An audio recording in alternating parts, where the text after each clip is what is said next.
اللہ جب کسی سے ناراض ہوتا ہے رزق نہیں چھینتا، آب و دانہ بند نہیں کرتا، سورج کو حکم نہیں کرتا کہ اس کے آنگن میں روشنی نہیں پھیلانی، چاند کو نہیں روکتا کہ تیری کرنیں اس کے ویڑے میں نہیں پڑنی چاہیے، بلکہ اللہ جب کسی سے ناراض ہوتا ہے سجدوں کی توفیق چھین لیتا ہے۔ سجدوں کی توفیق چھن گئی تو پھر سمجھو اللہ ناراض ہے، اللہ راضی نہیں ہے۔ اور اگر سجدوں کی توفیق نصیب ہو جائے، کسی نے واصف علی واصف مرحوم سے پوچھا تھا کہ کیسے ہمیں پتہ چلے گا کہ ہماری نماز قبول ہو گئی ہے، تو انہوں نے کہا تھا ایک نماز کے بعد دوسری عطا ہو جائے تو سمجھ لو پہلی قبول ہو گئی ہے۔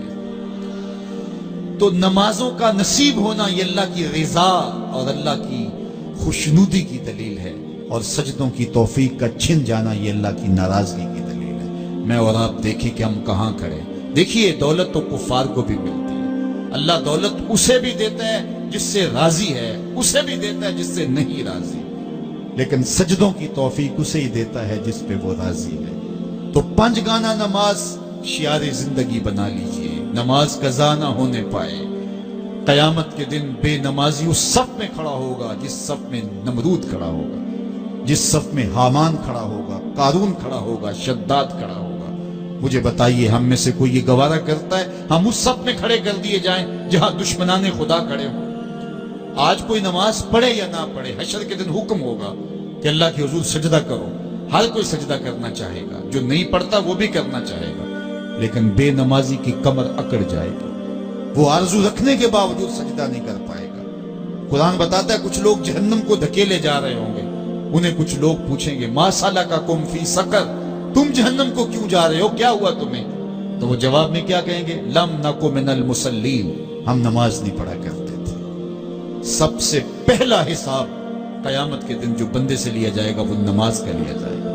پہلا سوال بندے سے یہ ہوگا۔ یا چڑیاں بھی رب کی تسبیح بولیں اور اشرف المخلوقات سویا رہے، جب صبح کا وقت ہوتا ہے حشرات الارض بھی بلوں سے نکل کے رب کی تقدیس کے ترانے پڑھ رہے ہوتے ہیں، درختوں کی شاخوں پہ چڑیاں پرندے وہ بھی اللہ کی تقدیس کے ترانے پڑھ رہے ہوتے ہیں، حشرات الارض بھی اس کی تقدیس کے گیت گا رہے ہوتے ہیں، اور اشرف المخلوقات خراٹے لے رہا ہو۔ اس سے بڑی بد نصیبی کیا ہو سکتی ہے؟ آئیے 5 گانا نماز شعار زندگی بنا لے۔ اس مجلس میں اگر کوئی بے نمازی ہے تو آج عزم مصمم کر کے یہاں سے لوٹے کہ آج کے بعد نماز نہیں چھوڑوں گا، اور اگر آپ 5 گانا نماز کی عادت رکھتے ہیں تو آپ کو مبارک ہو، لیکن یہ عزم کر کے جائیے اپنے گھروں میں، اپنے اعزاء و اقرباء اور اپنے دوستوں میں اس زور سے تلقین اور تاکید کریں گے نماز کی کہ وہ پکے نمازی بن جائیں گے۔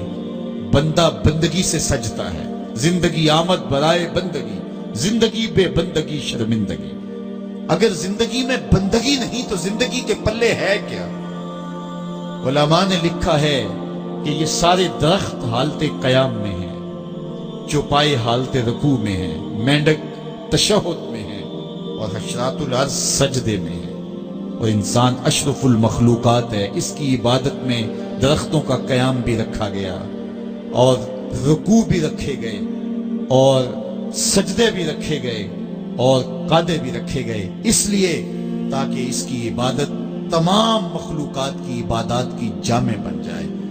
لیکن اس کے باوجود اللہ کے حضور سجدہ ریز ہونا پسند نہ کرے تو بتائیے کیسے رحمتیں اس کے اوپر اتریں گی؟